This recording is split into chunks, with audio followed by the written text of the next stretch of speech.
Na de zomer gaan de cursisten keramiek weer aan de slag in de ESI.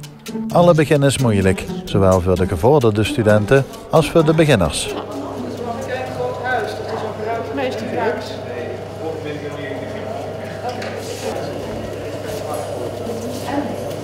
Ja, daar val je altijd terug met de oude. Het is eigenlijk de eerste keer sinds jaren dat ik weer eens een keer dit doe. Maar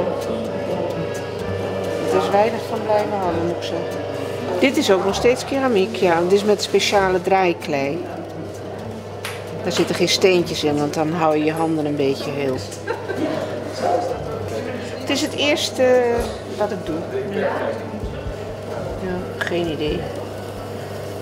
Mijn buurman heeft net een kaarsenstandaard gemaakt. Dus die had al wat vaker wat gedaan. Dat is ook leuk. Ik ben Annemarie Verheijen. Ik geef hier keramiekles en we zijn vandaag de eerste les begonnen. We starten met een overleg met elkaar leren kennen eventjes. Iedereen die gaat aan de slag. Er zijn een aantal mensen die nu een soort basisopdracht krijgen om de eerste basistechniek te leren. Er zijn ook mensen die langer bezig zijn en die zijn gewoon begonnen de eerste les. Dus de andere mensen heb ik gewoon uitleg kunnen geven. En ja, deze manier hebben we ook. Het is nou een ontwerpje aan het maken, een basisopdracht. En kijken of dat technisch mogelijk is. En dan gaat hij dat uitvoeren. Ieder komt hier voor zichzelf, dus je hoeft dat niet aan mee te doen met een basisopdracht. Maar het lijkt mij wel slim, want als je iets in je hoofd hebt en je denkt, ja dat ga ik maken. En je weet eigenlijk niks van keramiek af. Ja, dan gegarandeerd dat het helemaal fout gaat. Dan krijg je een desillusie en dan binnen een jaartje kom je nooit meer met keramiek aan aanraken. Dat is doodzonde.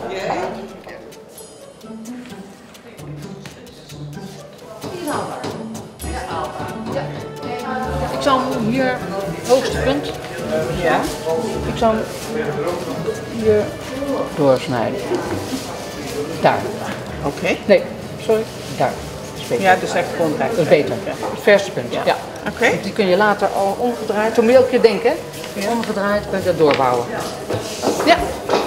Dus op deze, dan moet ik dat hier doen. Ik zou kijken. Ja, maar dan ook weer, kijk, dan zat hij weer zo in. Ja. Die klopt zelfs wel. Ja. Kijk, dat is heel zwaar. Ik zou er even iets. Ja, wat iets.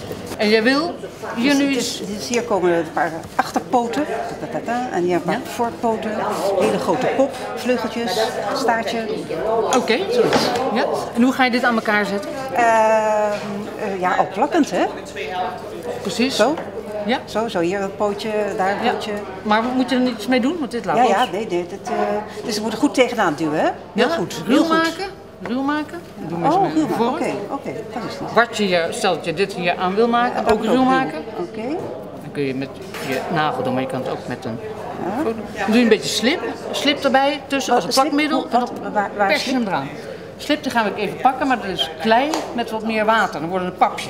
Dezelfde klei, dus je moet even wat water bij doen. Hetzelfde klei, wordt een beetje papperig. Dan kan je daarmee lijmen. Oké. Oh ja, dat wist ik niet. Nou, goed zo. Ja.